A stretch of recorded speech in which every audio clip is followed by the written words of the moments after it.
10-year-old and I used to bump heads a lot, and now she'll tell me that I'm her best friend and I helped her not manipulate anymore. Oh, wow. Yeah. You're listening to the Nacho Kids Podcast, where we discuss all things step-family related. Real stories, real people, real help. Your hosts are the creators of the Nacho Kids Method and the Nacho Kids Academy Step Family Coaching Team, Lori and David Sims. Welcome to episode 161 of the Nacho Kids Podcast. Okay. Trying to change it up a little bit. How you doing? How you doing? Feel like I ain't seen you all day. I know, because you busy and I'm busy. So, y'all, I have a little story to share about David. Oh, Lord. Here we go. So, David had this rotary function. I know where this is going. And he invited me to go. And I think at the last minute, I said, well, maybe a week before, I said something to the effect of, how are we supposed to dress? He said, no jeans. I said, okay. So I'm thinking I've got this black skirt I'll wear and this shirt. Actually, it's my court outfit. That's what I wore last time. My court outfit. And then I said something to him. I said, it says it's a banquet. And y'all, I'm pretty ordinary. I don't know what you wear to a banquet. So I Googled it. What did Google tell you? Formal or semi-formal attire. Okay. So I asked David, I said, did they say formal or semi-formal? Yeah. I said, did they say semi-formal? I don't know. I don't know the difference. So he's in the same boat I am, you know. So I had this dress. I mean, for me, semi-formal means you're wearing a nice shirt with a pair of jeans. That's what I'm thinking. I'm wearing my good shoes. Casual is a tank top, shorts, and flip-flops. Semi-formal is jeans. Maybe your nice jeans. My nice jeans, a nice shirt, not a Life is Good shirt. Maybe some Fluevog or Freebird shoes. Oh, Lord. You don't went off the chain. And formal is like Cinderella, right? So, this, like I said, this is probably a week before the event. And I'm thinking, great, I've got one dress that fits that criteria that I wore to a gala 3-4 years ago. Mm-hmm. I'm thinking, number one, I hope I can still fit into it. Mm-hmm. Because if not, I'm going to have fun trying to find a dress on such short notice. Have you on an exercise bike? So, I tried the dress on. Thank you, Jesus, it still fit. Actually, it was a little bit looser than it was last time. Not Really? much. Yeah, just a little tiny bit. And we get there. I mean, this dress it's a really nice dress. It's very pretty. It's got sequins all over it. Blah, blah, blah. And I got these shoes that have these fake diamonds all over them. Sparkly shoes. They're killer shoes. I love the shoes. But God, they hurt to walk in. Anyway, we're walking up and I see this girl in like something you would wear maybe to a July 4th party. Kind of a dress, but a summery dress and not fancy at all, right? Like a barbecue, something you'd wear to a barbecue. I'm thinking, we don't go to the same barbecues then. I'm thinking, she's looking at me kind of strange. We walk in. I am the only person dressed like freaking Cinderella. And you were killing it too. So I feel like an idiot. Because I told David before we went, I said, I do not want to be overdressed. Oh, you won't be. You won't be. If we had to do on a scale of 1 to 10, I mean, some of these people were dressed nicely. Don't get me wrong. They didn't look like they were all going to a barbecue, but maybe they were going to church or had just gotten off work or something. But on a scale of 1 to 10, my Cinderella outfit being a 10, Most people were a 5. Like I said, you were killing it. I could have killed you. Why? Why is it my fault? You're the one that told me it was formal. I told you what I knew. Well, from now on, I'm talking to somebody else. That's probably a good thing. Yes. So, again, the whole night, I mean, I wasn't just paranoid, people. I saw people pointing at me and being like, what's she wearing that for? Yeah, but we were sitting at the reserve table with the mayor.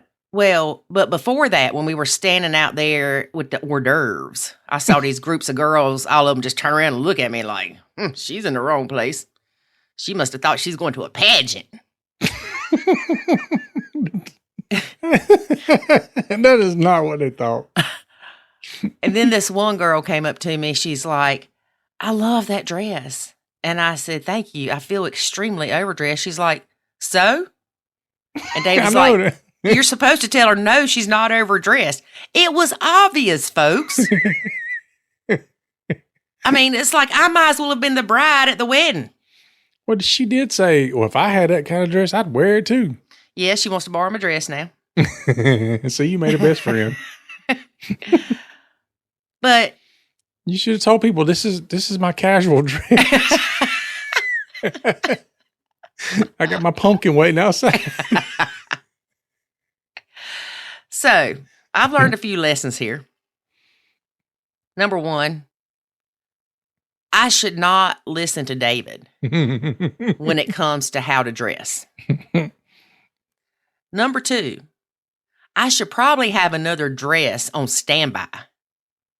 Because, as Jackson's girlfriend would say, I can't believe you wore that same dress twice. Well, yeah, Jackson's girlfriend trying to push you out of the way to come to this thing was another story. Yeah. She's like, I'll go with you. Because I said something about, I've got to go to this banquet with David. She's like, you don't want to go? I'll go. She loves dressing up. She loves it. She's like, I've got a dress I haven't worn yet. I'll go. Well, needless to say, I told David, I said, if they have another one of these next year, I need advance notice so I can get another dress.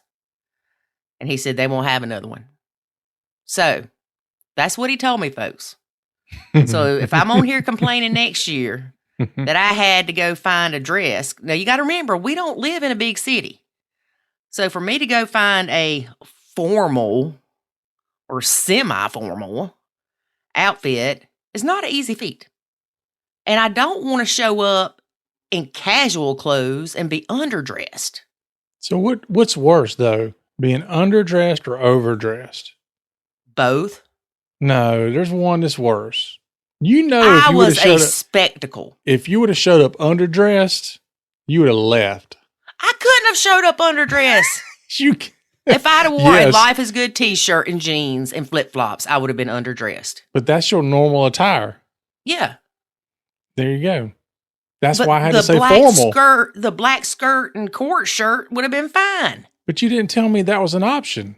I did. You don't listen. That's a whole nother episode, folks, about how your spouse does not listen or hear anything you say. You don't say nothing worth me listening to. David Sims. You about to end up in the doghouse. Woof, woof. All right. I'll have to see if I can find a decent picture and post with this episode of me dressed up as a spectacle at this event. You was killing it. If you don't see the picture, then the picture the guy took of us, I didn't like. So just imagine I was in a dress that was dark navy blue with a bunch of sequins and pretty shiny shoes. Just email me. I'll send you the picture. No, I don't know about that. Don't email David. David doesn't have an email. Okay. Let's talk about our guest today, David. All right. Our guest today is a stepmom in Colorado. Well, howdy doody. I like Colorado. It's very pretty. Ain't never been there. We'll have to go. Okay. Yeah, we'll go to Breckenridge. Okay. Yeah, we'll go. All right. She's been blending for 4 years. Has stepdaughter 16, stepdaughter 10, stepson 10, stepdaughter 8. Have them week on, week off. Bio son 13, bio son 9, bio daughter 8. Week on, week off. Our son 2 and our son 1. Holy cow.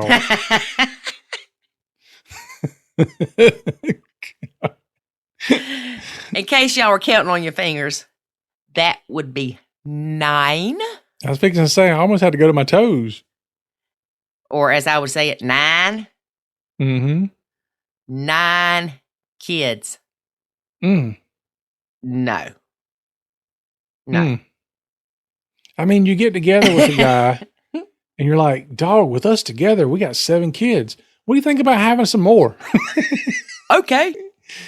Oh, man. I guess. Yeah. And there, if you look at the ages, you've got his, hers, and then they got one the same age. Wow. And then, of course, the ours. But you know, the funny thing about it is when you talk to like... There ain't nothing funny about this. When you talk to like people like my grandparents' age, like everybody had 13 kids. Yeah, that's because they had to put them to work on the farm. Well, maybe they got a farm.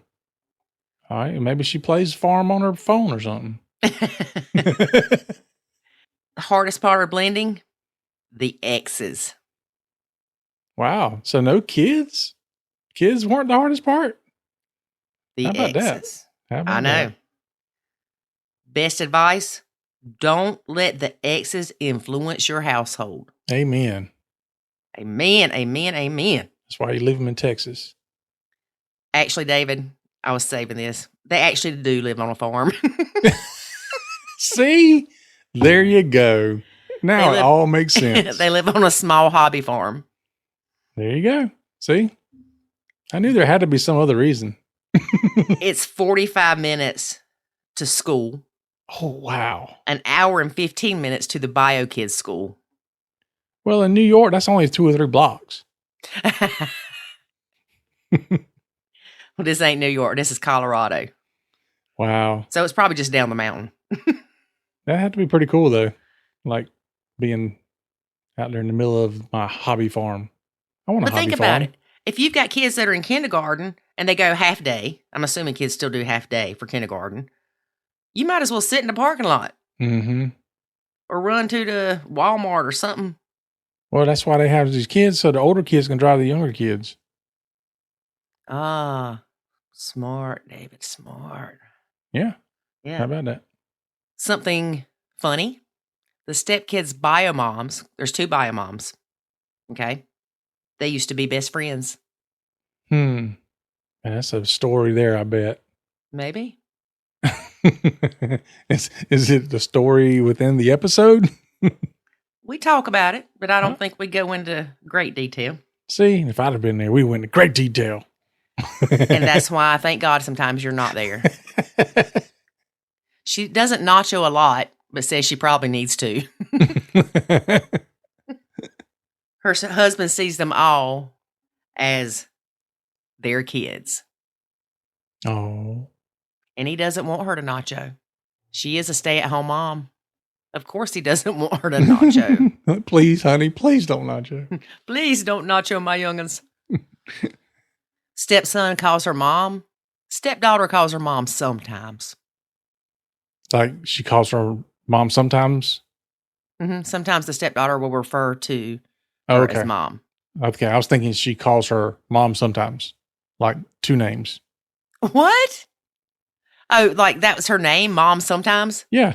David. You're killing me. All right, David.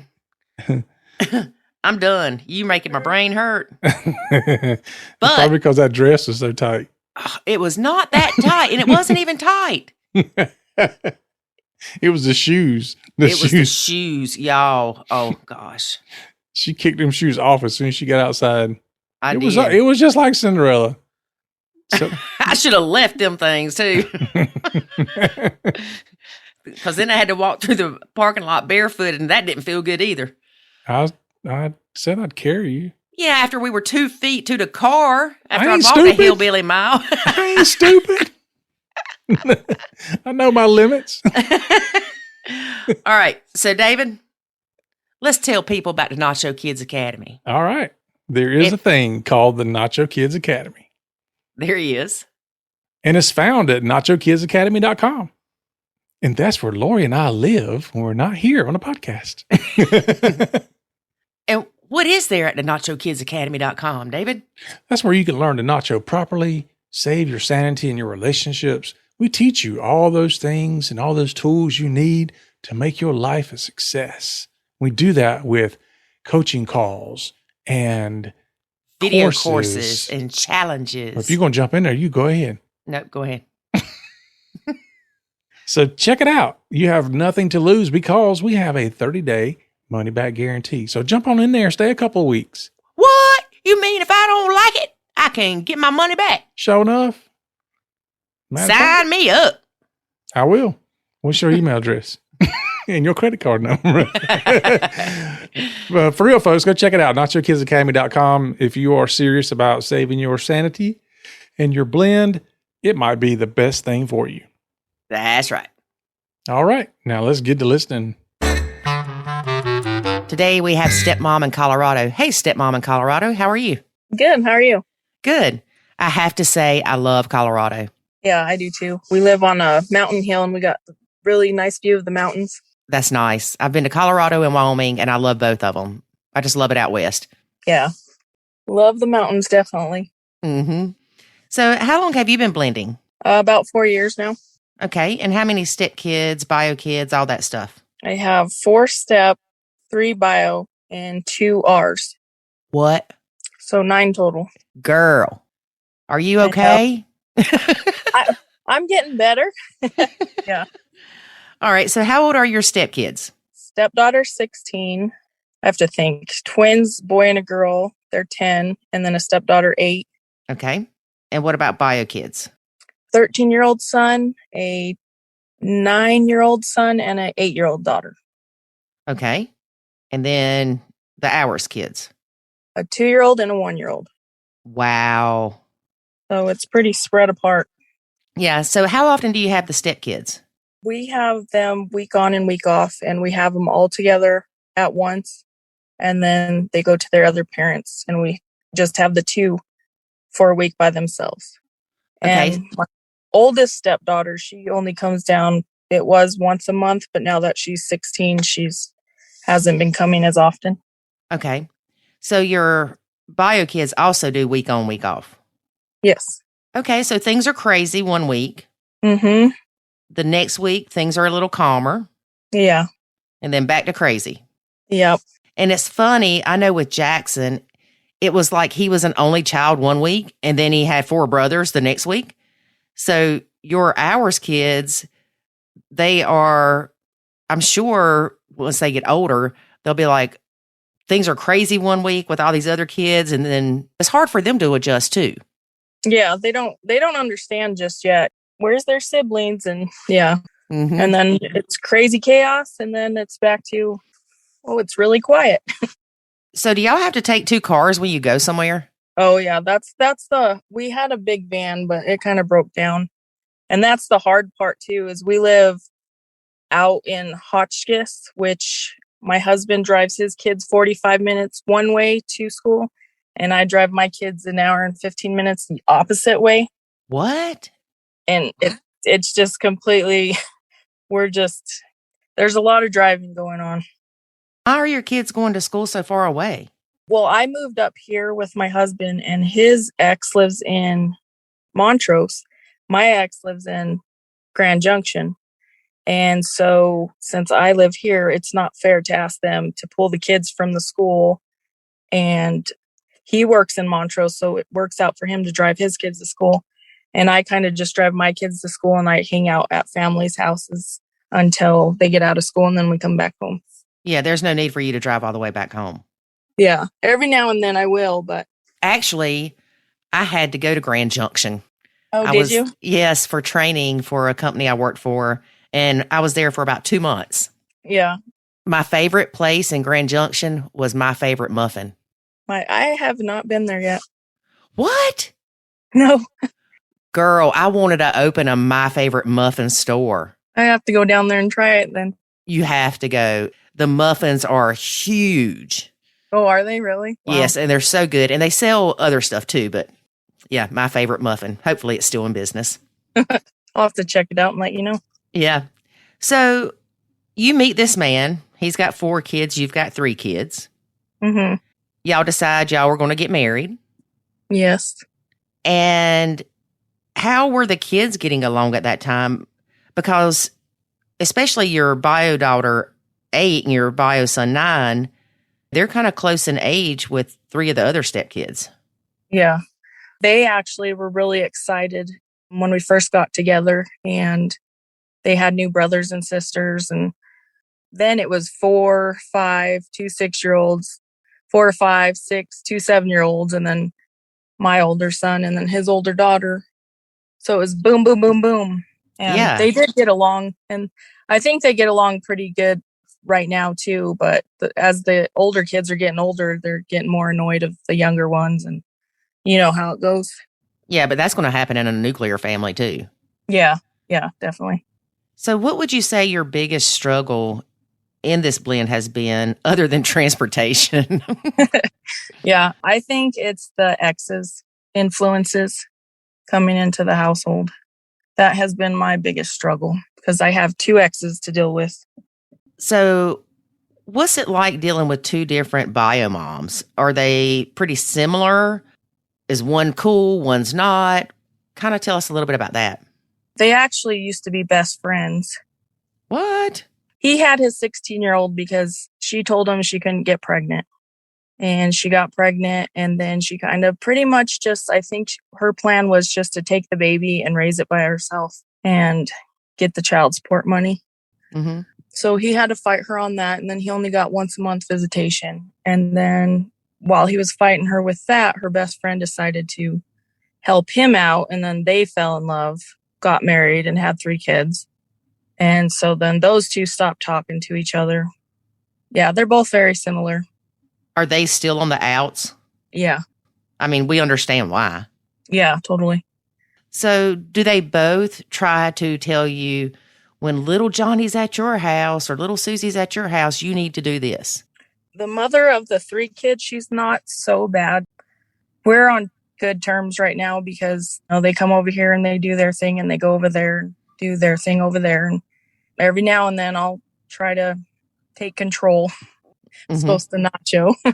But the 16-year-old mother, she's more of, I'm not her mom and she doesn't have to listen to me. And she kind of bumps head with her dad and I because she thinks that if we're going to discipline in any way, that we need to call her and let her know. And it's kind of more of a nightmare on that end. So we're going to say little Susie, the 16-year-old, is at your house. Mm-hmm. She does something wrong. Dad wants to discipline her in whatever fashion he sees fit. Mm-hmm. And bio mom says, you can't do that unless you call me and we discuss it. Yeah, that was the last conversation because we got upset because she was on TikTok posting inappropriate things. And the mom was upset that we didn't go to her about it at all. And so she said, when he wants to discipline her, he needs to go through her because it's hard not saying the name, but because little Susie is really sensitive and she can't talk to her dad about certain things. To me, it turns into it's teaching her she doesn't need to respect her dad's wishes and she doesn't need to respect me as an adult. And she can play the victim and get away with whatever she wants over here, which is not fair to the other kids. Right. And I've made that clear to my husband too, because my stepkids are noticing why every time she comes here, she has either a broken arm or she has her leg wrapped up on something. And I think she's faking it so she doesn't have to do anything. Because from what I see is when they go to their other mother's house, they can do whatever they want, however they want, eat whatever they want. When they come over here, they have chores. We have goats to take care of and rabbits and chickens, and they have a big chore chart that I have laid out, and it's their snack time and lunchtime. You can't just go eat whatever you want whenever. And so I think that's a little bit of a struggle, is just the different influences of the households coming under one. So you have a chore chart for your stepkids. Uh-huh. And you also have times that they can eat. Yeah. They can have breakfast, and if they don't eat their breakfast, they get a skip snack. But if they have breakfast, then they can have snack a couple hours later, and then lunch, and then a couple hours later snack, and then dinner, and then a couple hours later snack. Okay. We let them just go run in the fridge anytime they wanted. Yes. We would never have any groceries.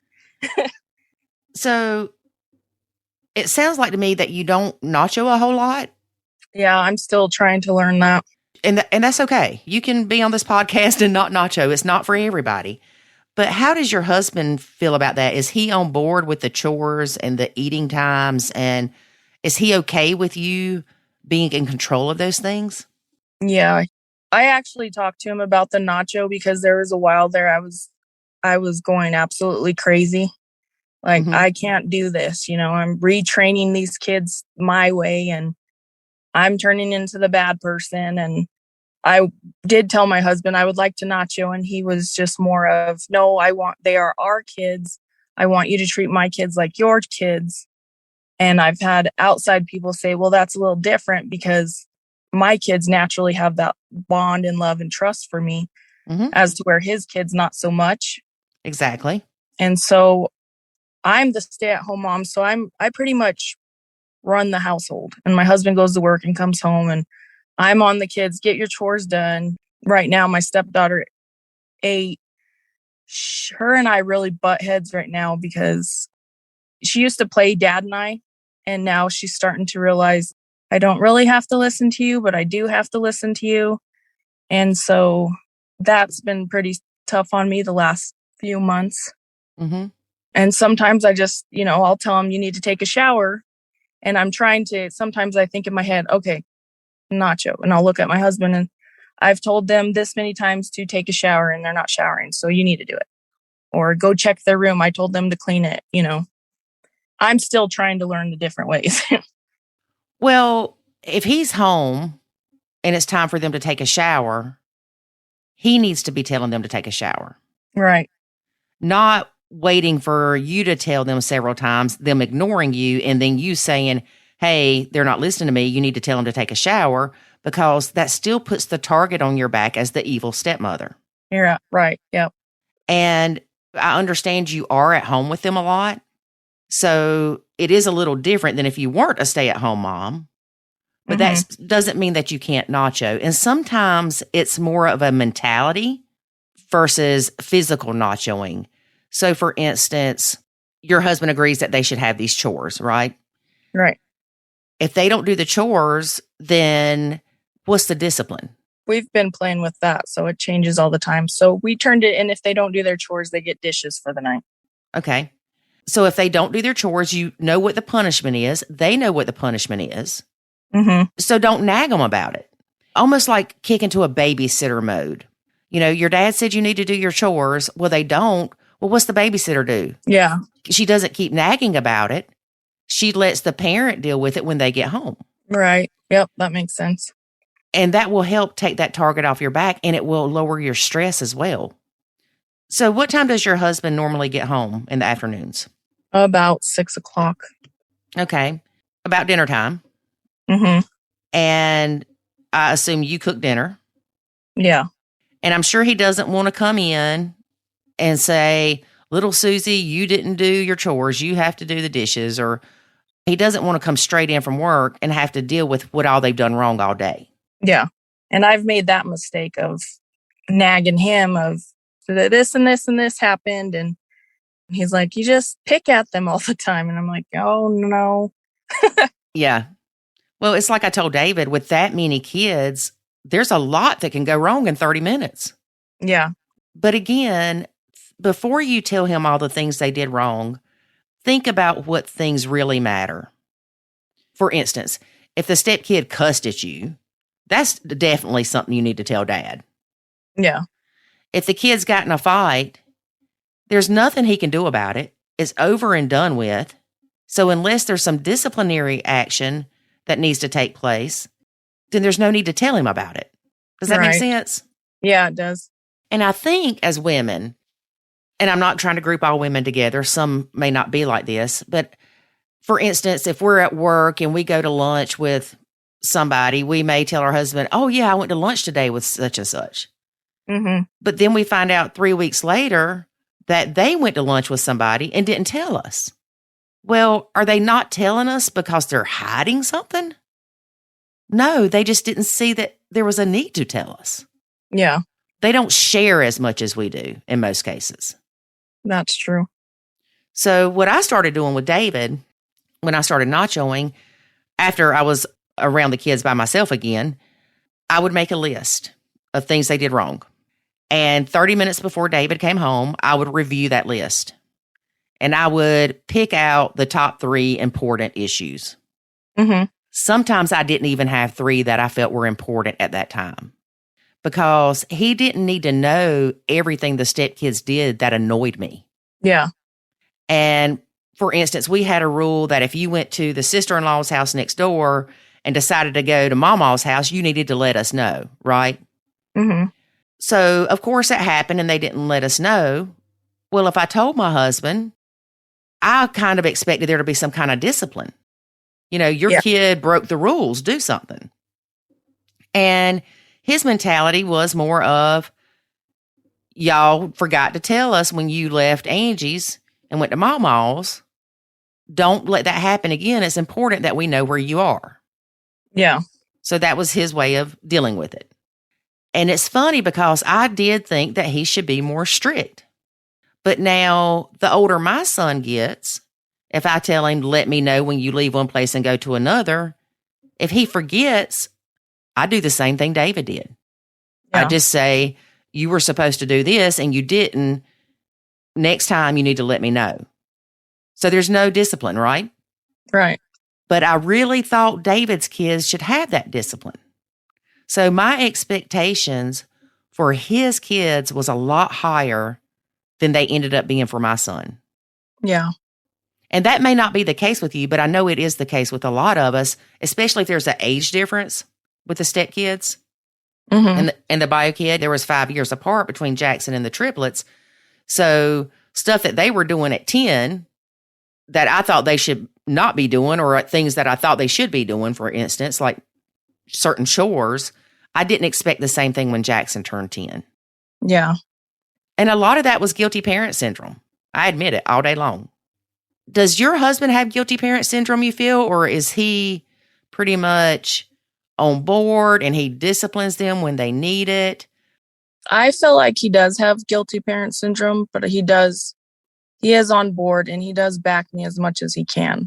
So it's good for that. But I also have noticed he does spoil his daughters a little bit more and will punish his son more. And I see it and I'll tell him, you can't do that. That's not fair. Mm-hmm. I'm all about the fairness in the house and everybody needs to be treated the same. And I do see a lot of the time and his daughters getting treated differently. And that was a struggle with me. And we were trying to find out if it was jealousy on my part or because I didn't have a very good father-daughter relationship.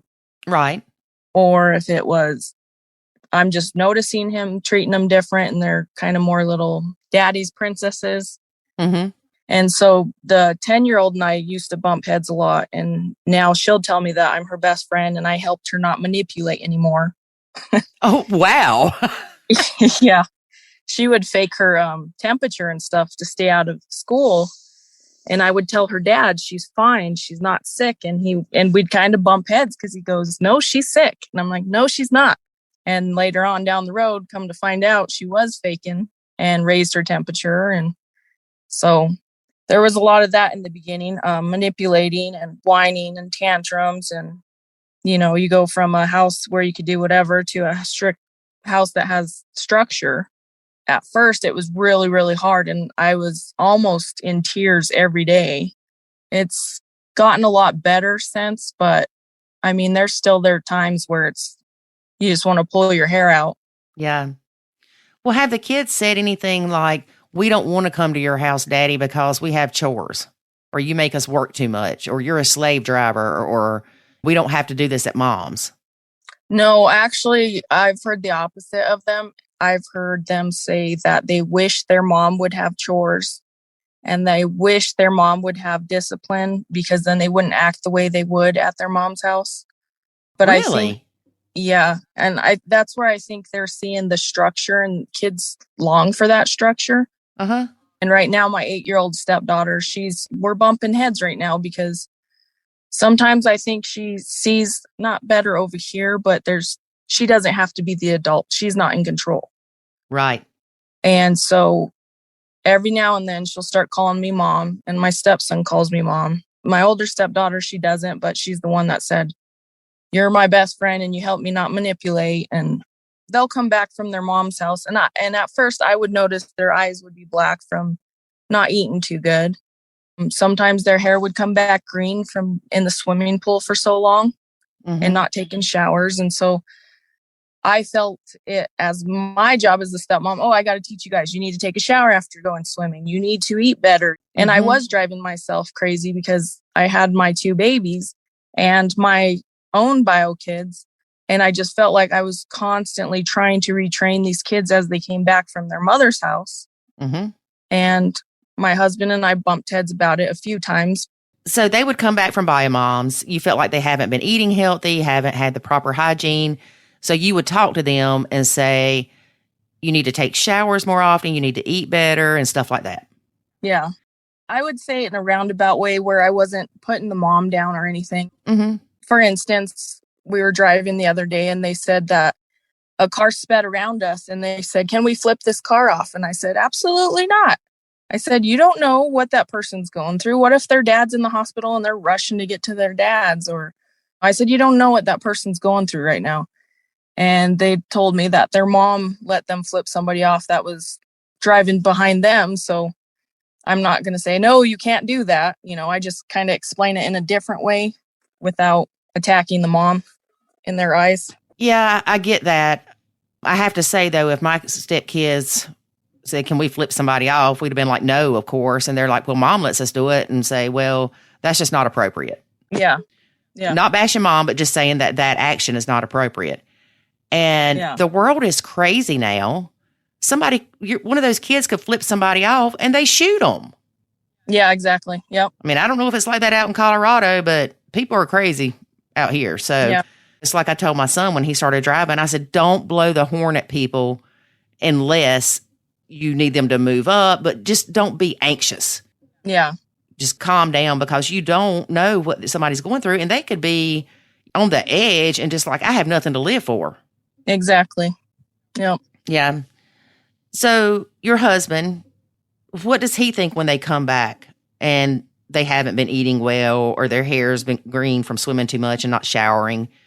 Does he say anything or? He gets really frustrated. We both do, but I think he's kind of got to the point where it's pointless to say anything because everything is his fault.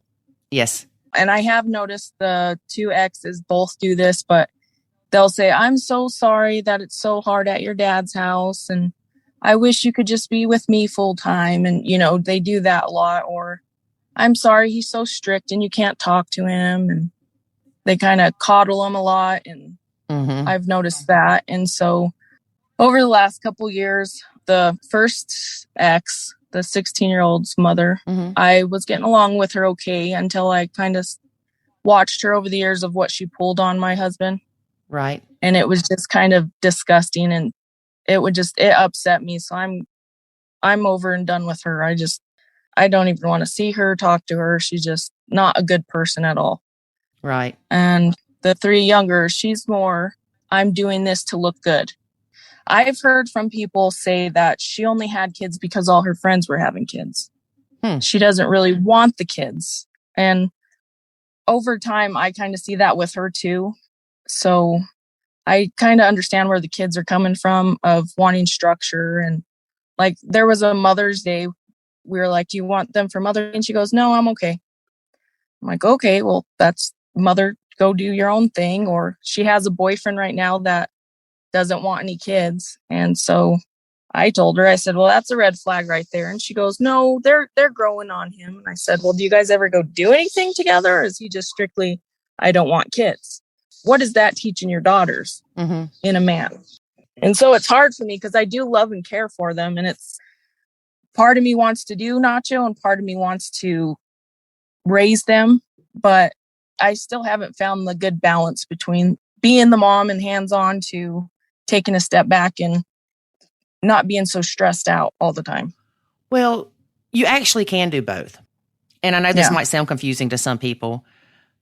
Different people nacho to different degrees. So you have to identify what causes you stress. So for instance, if it causes you stress that the kids come back with green hair, just for instance, then what are your options? You know you can't say anything to Bobby and Mom. That's useless. Mm-hmm. You can ask the kid, go take a shower, but if their reaction to you asking them these things, to do these things, is met with resistance, then that might cause you more stress than just letting it go and letting Dad deal with it. Right. Exactly. Yeah. And I think that's where I'm at with my 8-year-old stepdaughter, because I get a and then stomp off. Mm-hmm. And that's where I'm really stressed out right now. Do your kids do that? My 8-year-old daughter, we call them the terror twins, but yeah, she's the same way. Not so much, because I believe my stepdaughter, the 8-year-old, she can throw absolute tantrums and scream and get her way all the time at Mom's house. My daughter, she has it kind of both the same at her dad's house and my house. So she'll do her little attitude, and I'm like, oh, does that mean early bedtime? Because you're showing me you're tired by the way you're acting. No, Mom, I was just trying to, Mm-hmm. But when stepdaughter does that, you don't say, oh, early bedtime. I just started doing that this last week because I was like, I have to do something. I can't. This is driving me crazy. Yeah. Because she's with me most of the time, and if I have her all day long, and it actually was doing pretty good. She did really good, was catching herself stomping off, and her tone of voice with me, she was changing it because it's just small. I'd say, okay, there goes 5 minutes added to your bedtime. Mm-hmm. Or, okay, this is another 5 minutes, and they can earn it back with good behavior and positive attitude or whatever. But yeah, I don't know. It's just it's hard to balance it and where not just cross the line and then I'm really nervous when they all become teenagers, because they're all going to be teenagers about the exact same time. Yes. Yeah. We're going to have, what is it? We're going to have right here around the corner, we'll have 13, 14, 2 15-year-olds. Mm-hmm. What you may want to do is make a list of the things that trigger you the most. Mm-hmm. And then take that list and just get it smaller until you have like your top 3. And then look at how you can either avoid those triggers or how you can better cope with them and deal with them. Yeah. And also maybe what you can get your husband involved in to help with those triggers. Yeah. Because I know even though he doesn't come home till 6, he can still have interaction with his kids and teach them things. Mm-hmm. And it doesn't have to be necessarily that you're tattling on them as much as there's nothing wrong with him sitting down talking to them about how you treat people properly. Yeah. Yep. What kind of job does he have? He's working in fertilizer right now. So does he have the opportunity to call home during the day? Yeah, right now in his job, he was given the opportunity to work at home whenever he doesn't have the kids. And so sometimes he works at home and sometimes he goes to work. So Okay, so he can work from home when he doesn't have the kids. Mm-hmm. But it's just too chaotic when the kids are there for him to work from home. Yeah, and he has to drive them to Montrose anyways to go to school. So he might as well just stay out there and go to work at the office. Right. So, yeah. So is it possible during the day that he could call and just chat with the kids for a minute and remind them to do their chores or something, just to take some of that off of you? Yeah, and if I talked to him about it, he totally would. Because that would help you, is if they just have a constant reminder that, hey, Dad may not physically be here, but he's still telling us what to do. Again, by him telling them to do their chores, it takes it off of you. Yeah. Yeah, that's something we're going to have to try. And also something you may want to consider is you've got these kind of chores that they're expected to do and the punishment if they don't. He can explain to them, when I'm not here, you still need to follow these rules. And if you don't, then I've asked stepmom to let me know so I know to make your bedtime earlier or whatever, if that's the discipline. Yeah. That way, again, it takes that target off your back, and you can even kind of, I don't know any other way to say this, but friend the kid and say, I really don't want to have to tell your dad that you didn't do your chore because I know he's going to make you have to go to bed early. And it kind of comes to them as, oh, she's on my side. Yeah. Rather than she's against me. Mm-hmm. So just some things to try. And I know you're trying to navigate things, and it is hard because you are a stay-at-home mom and you are trying to get them to do chores because of your farm and things like that. But you definitely need to identify your triggers and things like that because you don't want your life to be in constant stress. Exactly, yeah. And it doesn't have to be. But I do want to ask you something, and this might be hard for you to answer. When stepdaughter makes that noise or whatever, and your daughter makes that noise, does it affect you differently internally? Oh, very much so. Gets on my nerves really bad when his daughter does it. My daughter, not so much. That's because she's your daughter. Yeah. And we all wish that we could be fair, like you said earlier. But, I mean, you can be fair more outwardly than inwardly. Because inwardly, like you said, you're dealing with what your daughter did differently than what his daughter did. So if you did have to punish her, you might be more strict on the stepdaughter because she's not your kid and it annoyed you more. Yeah. So it's really hard to be fair. And you even mentioned that he doesn't seem to be fair between his own kids. Yeah. And for some reason, when we talk about blended families, we always hear, well, it's not fair. His kids have to do this, mine don't, or vice versa. Life is not always fair, even in a nuclear family. Yeah. Every child is an individual, and you have to treat them as such. So, for instance, my dad and mom had different expectations for each of the kids growing up in regards to school grades because we were at different levels. Yeah, you treat them accordingly. Right.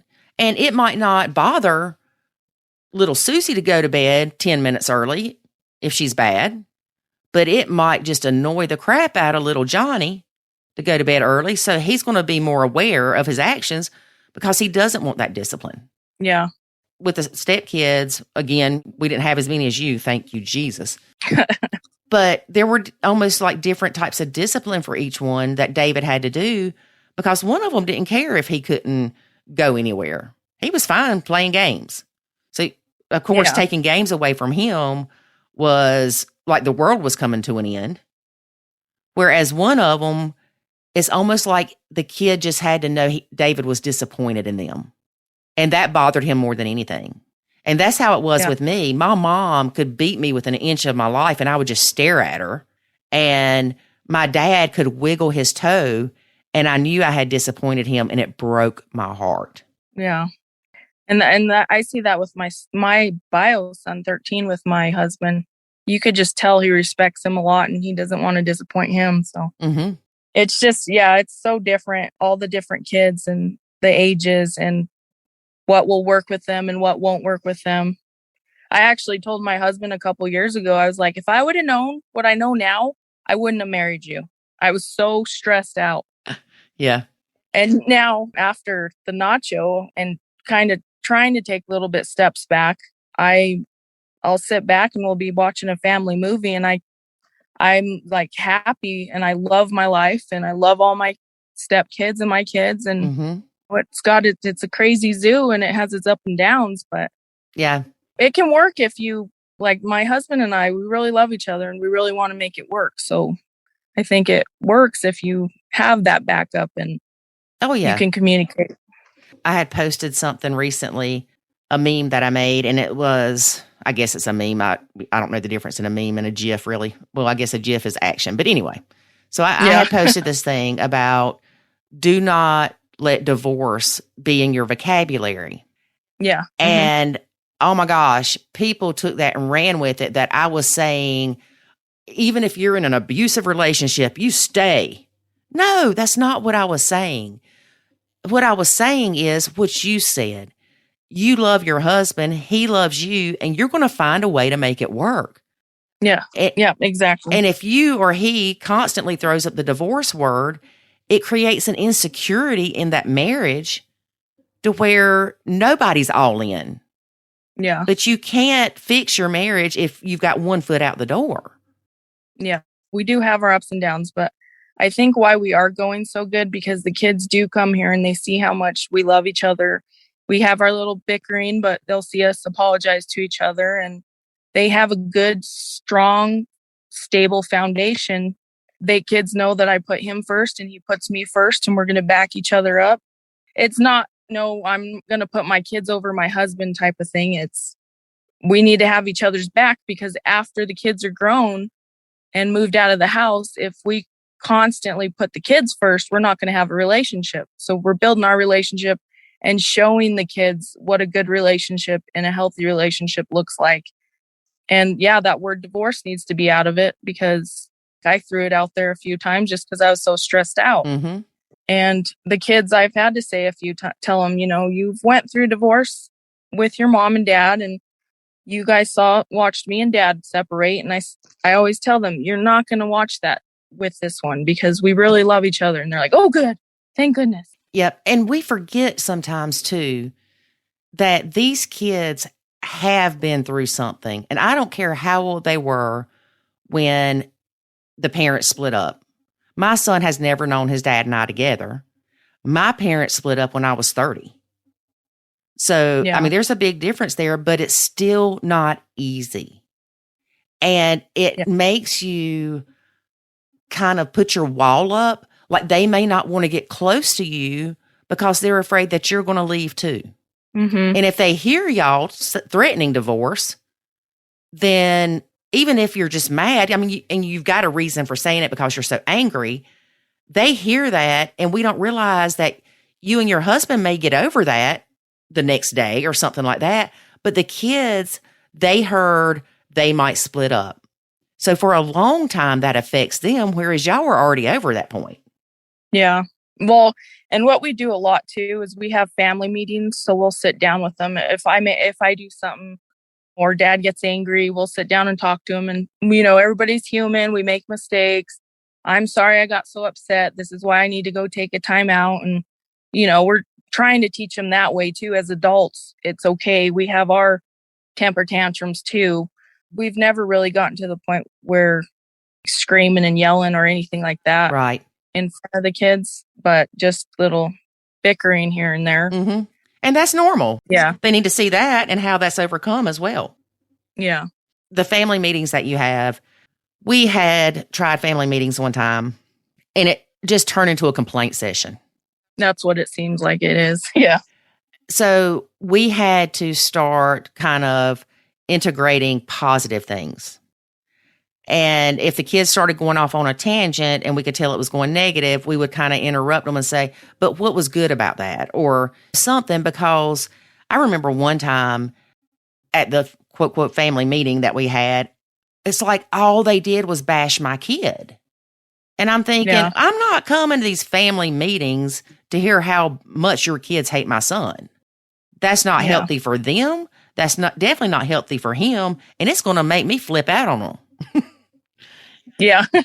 So we kind of had to change how we did that to where it didn't turn into that. But I love that you apologize to the kids. And as adults, we need to remember this. We need to be able to apologize to our significant others, definitely, when we lose it. Yeah. To our kids and to our stepkids. I've had to apologize to my son and say, I am so sorry that I was short-tempered today. I've just got a lot going on. I'm tired. You know, something happened here. I mean, I won't go into great detail, but I will apologize. And then I'll ask him, I'll say, do you forgive me? And sometimes he looks at me like I'm crazy, like, of course I forgive you. And sometimes he'll say, I forgive you, but it did hurt my feelings. And it opens up for him to talk to me about it.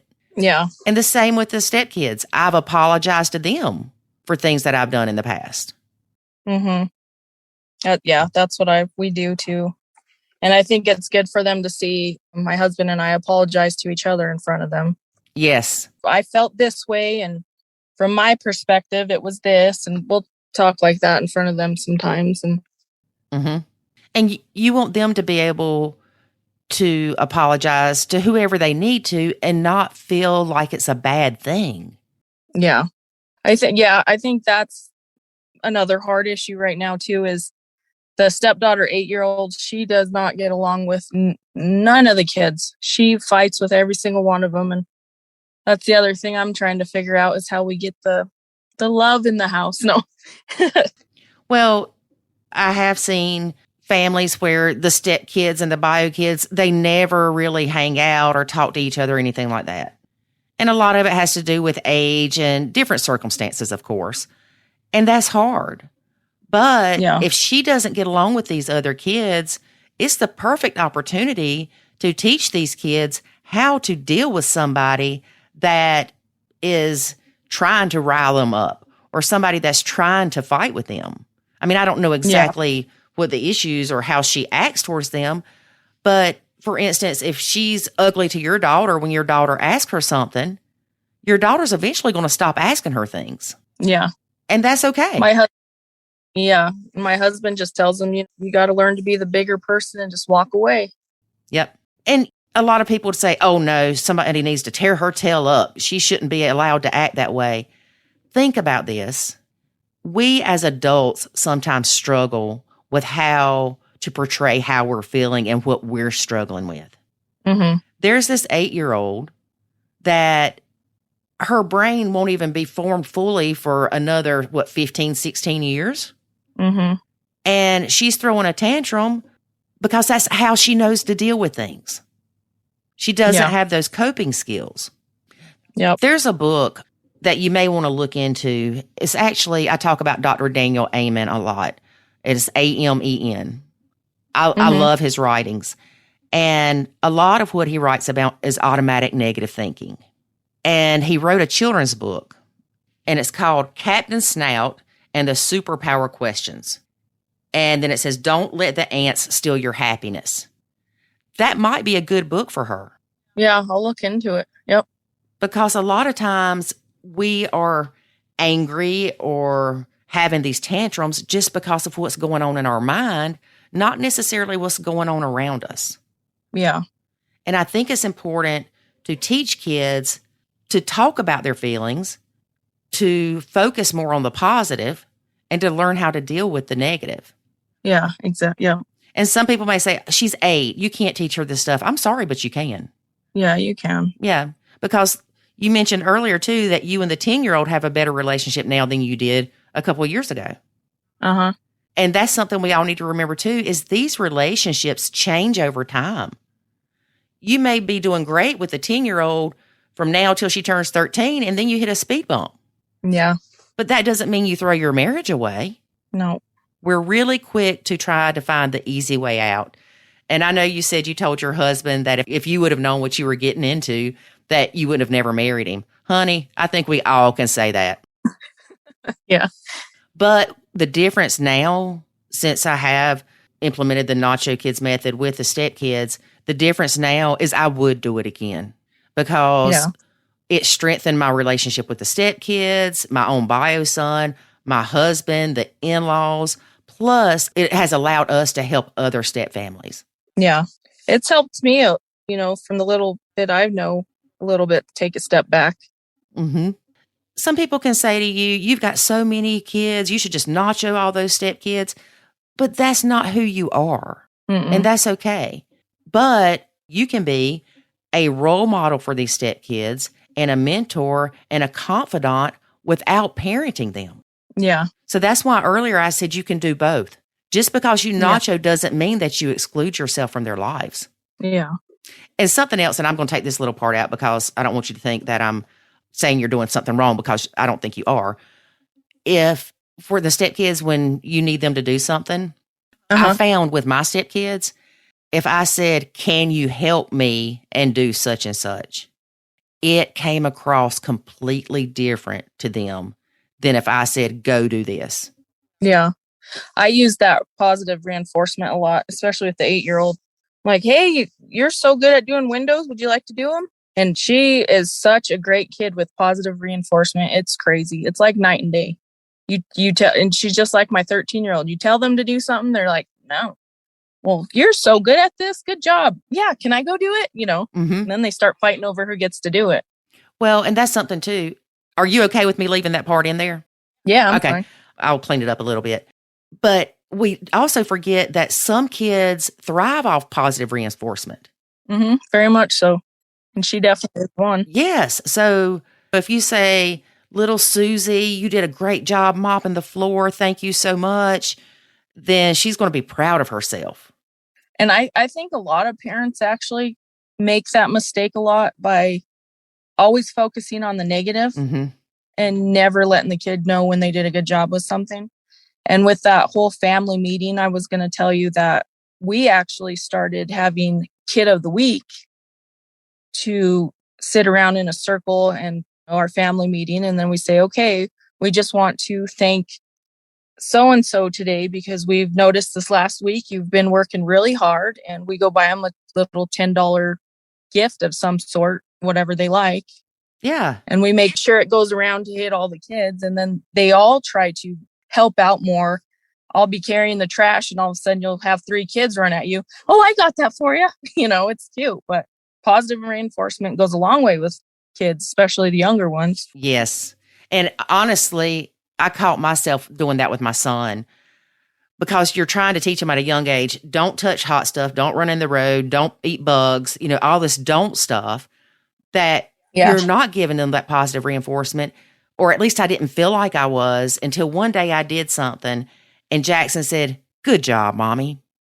And I was like, I do tell him good job a lot, but I need to make sure that I'm more intentional and aware of doing that versus the don't do this, don't do that.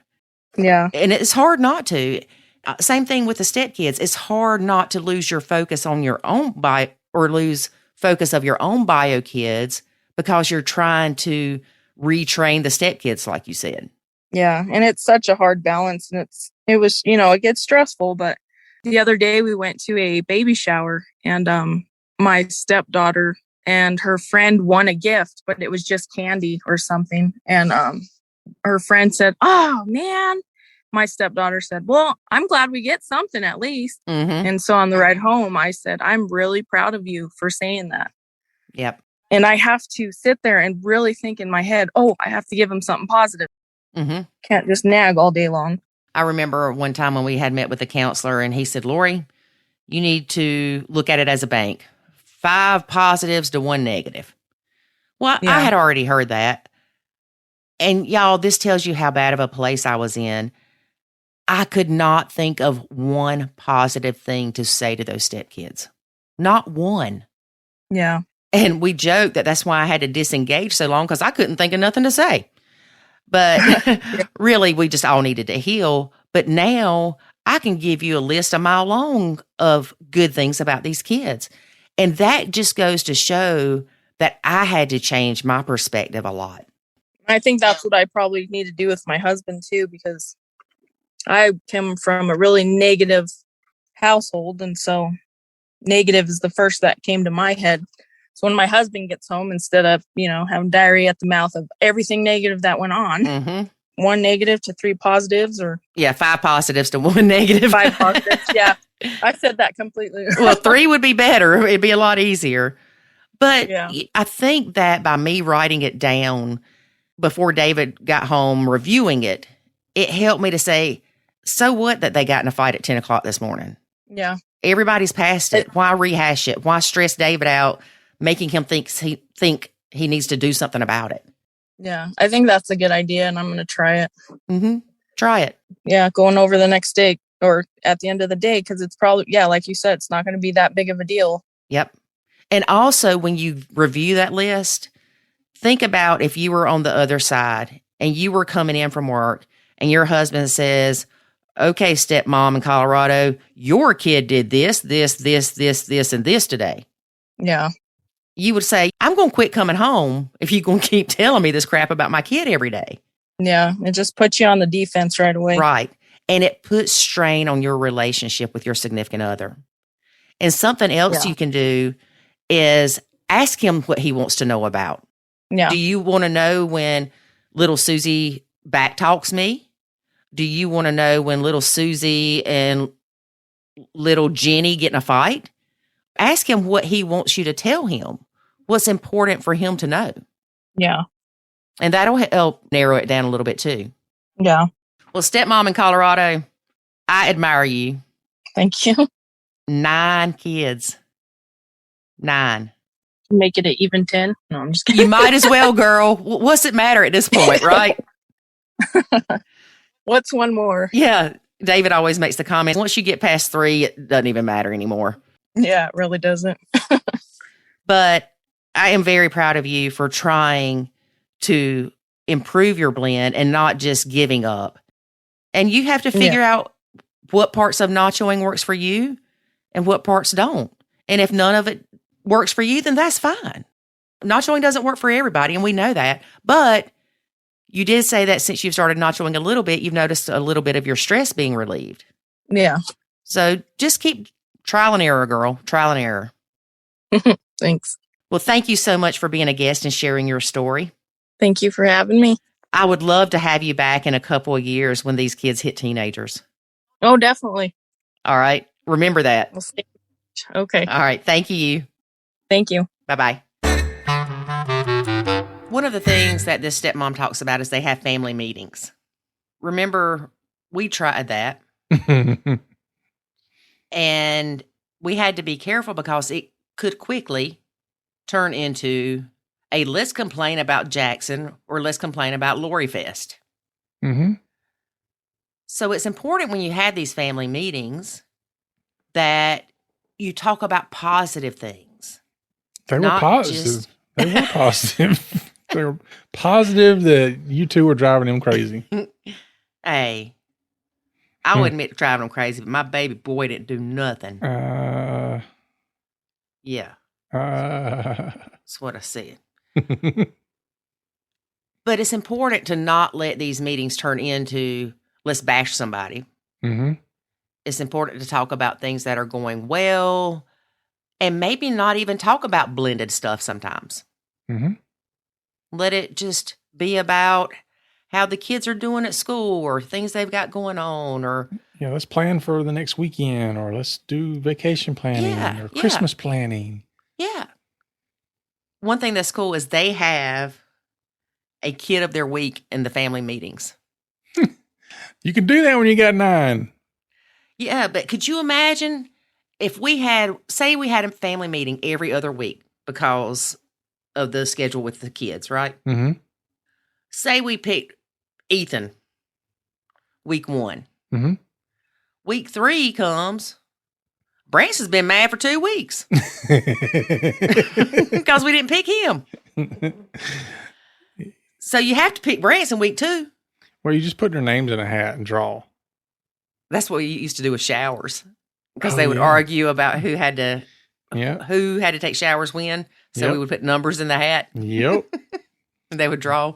Yep. That was the easiest thing to do. It's like whatever number you draw, that's when you're going to go. And they never complained about the number system, did they?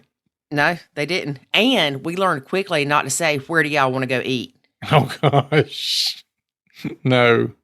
Don't ever do that. And don't even give them options because then you're going to have somebody mad again. Yep. You always pick where they want to go. You don't ever go where I want to go. Well, not everybody likes eating at the QT.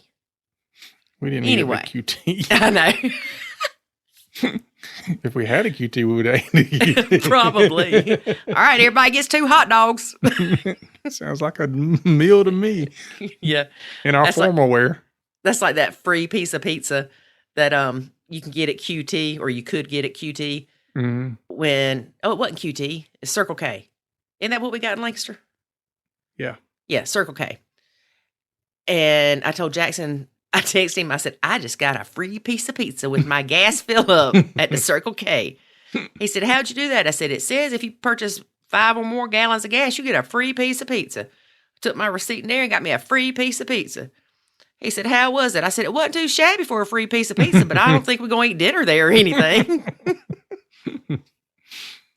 I remember QTs, y'all. If you don't have a QT in your area, I'm sorry. But when QTs came to our area, Jackson was little, and he loved this place. It's a very clean store. It's a pleasant experience. Much better than your 7-Eleven or whatever. Or how they 7-Eleven used to be. And he always have to fill out those compliment cards or the comment cards and tell him how great QT was. Yeah, but we went to Texas not long ago. And for all you people out that way, I want to say I never made it to a Buc-ee's. And all I heard the whole time I was there was, you've got to go to Buc-ee's. Yeah, we didn't have a car, so. No, and that was like my only thing I wanted to do the whole time I was there. I want to go to Buc-ee's. I got to see this place. You lie. If that had been the case, we'd have got an Uber and went. No, I said that to you like a dozen times. Like, please take me to Buc-ee's. You lie. You were like, why do you want to go to this convenience store? I'm like, it's not a convenience store. It's like the mall of the world. So anyway, your sister went to Buc-ee's. Really? Oh, I thought that's where you were going with this story. No, I didn't know that. That makes me mad. How did she go to Buc-ee's? There's one in Florence. Oh. And she said their barbecue sandwiches are to die for. And I said, but it's close to the beach, right? She said, no, it's Florence. It's only like an hour and 15 minutes away. She said, and it's worth driving that far. Oh, we're going to Buc-ee's. Oh, Lord, I probably shouldn't have told you. We're going to do a Facebook Live all the way there. She said something about barbecue sandwiches and beaver nuggets. Oh, we're going to Buc-ee's. I'm excited. All right, folks. So share your favorite convenience store story with us. Share your favorite Buc-ee's story, and we'll contact Buc-ee's and see if they want to advertise on the show. Yeah. Sponsored by Buc-ee's. Get your beaver nuggets. All right, folks, that is our show for today. Be sure to join us again next week when there's no telling what we talk about. Nope, there's no telling. For Lori and myself, remember, life is good when you nacho. Thanks for listening to this episode of the Nacho Kids Podcast. Find us online at nachokids.com. Until next time, remember, life is good when you nacho.